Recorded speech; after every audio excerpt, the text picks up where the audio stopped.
It's one of the most anticipated films of the year. Star Trek Into Darkness opens in theaters nationwide next week. It is the sequel to the hugely successful 2009 reboot of the nearly 50-year-old sci-fi franchise. And joining me now are three of the stars of the film. We have Alice Eve, who plays Dr. Carol Marcus, John Cho, who plays Sulu, and also Simon Pegg, who plays Scotty. Thanks so much to all three of you for being here. Thank you for having us. Really exciting to have you. So, as we mentioned, we haven't seen Star Trek on the big screen since 2009. Does the new film just jump in right where the other one left off? I think they work independently of each other. I don't think you necessarily need to know about the Star Trek universe to know how to watch this film or enjoy this film. We kind of thought it's about 6 months after the events of the first film now, if you've seen them both. So we're a crew now, and we're a little bit more cohesive as a unit, and we're welcoming new members as well in the shape of Alice. Right.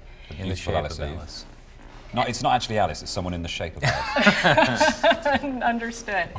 As you all know, Star Trek has rabid and very opinionated fans. How do you satisfy those people who grew up watching the TV series decades ago, and then also those younger, newer moviegoers?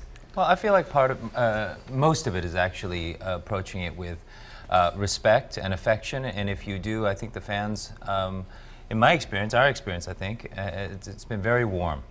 They just want to know you're going to look after it, you know, and when someone grabs something that you love, you don't want them to squeeze it till it dies or drop it, or... Like Lenny. Like who? Like Lenny in Of Mice and Men. Thank Lenny. you. Nice literary reference from the Oxford graduate Alice Eve.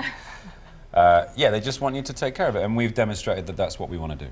Well, and everyone knows it's in the hands of a great cast and a great director, producer. Yes, we definitely couldn't do so. it without J.J. Abrams. I think he's to thank for the reboot of Gene Roddenberry's visionary 60s series, definitely. We have a clip from the film that we want to share. And Simon, this is you with Chris Pine, who of course plays Captain Kirk. Can you set us up at all for dreamy, about what we're about to see? The dreamy Chris Pine. I was leaving that to you gentlemen to say. I get lost in those baby blues sometimes. Yeah. I'm sure. And having those arms. Oh my God, he's so strong.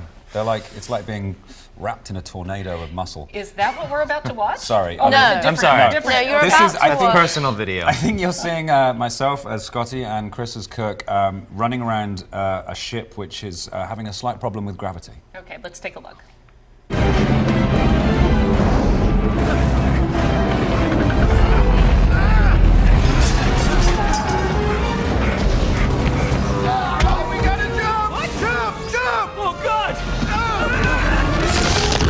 Emergency power at 15% and dropping.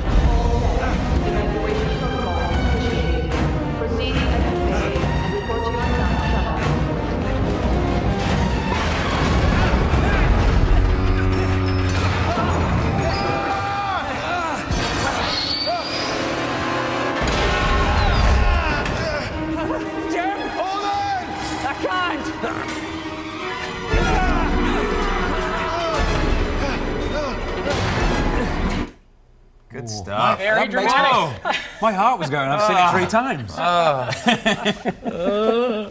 It must have been a lot of fun to make this film. Extraordinary for him. Yeah, I mean, you know, you're a part of the crew of the Enterprise, and you're on this historic spaceship. It's what's not to love? Yeah. Simon, James Doohan used to live in the Seattle area, so I mean, all of you you're playing some iconic characters. Around here in Seattle, though, you in particular have big shoes to fill. I'm always thinking about James Doohan when I never lose sight of who took this role first, and I try and play it with great deference to him, but also not impersonate him, you know, because that would be the wrong thing to do. All of us have to play people that we've seen before if you're a Star Trek fan, and it's important that all of us do it with great respect. And I've become friends with Chris Doohan, who's James's son, and he's in the movie. If you look out for him, there's still a Doohan on the Enterprise, which means a lot to me. That's fantastic. I know that you can't give anything away, but just, are there any, should fans expect any big surprises? Are there major twists to the storyline? I think the big surprise, definitely for me, the experience of watching a film that's made on the IMAX camera and is in 3D. And the one that JJ made a few years ago wasn't in 3D. I think that really makes for an extra special film, along with the storyline that, you know, was very carefully crafted by everyone. I think it really works in 3 dimensions. And there are huge surprises for non-fans and fans. Yeah. It'll keep you on the edge of your seat. And it's fun as well. I mean, although it's called Star Trek Into Darkness, there's a lot of comedy in it, and it was great to watch it last night here in Seattle with an audience and hear them not only kind of like gasping and cheering, but also laughing really heartily, which is lovely. Well, that's fantastic. I heard it was a great reception at the theater last night. Twas. So, yeah. Twas indeed. Twas indeed. Well, we certainly appreciate the three of you coming in and sharing some of your time with us today. Thank you for having us. Cheers. Great Thank pleasure. you. Thank you, Seattle. We'll enjoy watching how the movie does too. I know it'll be great at the box office. Coming up, a disturbing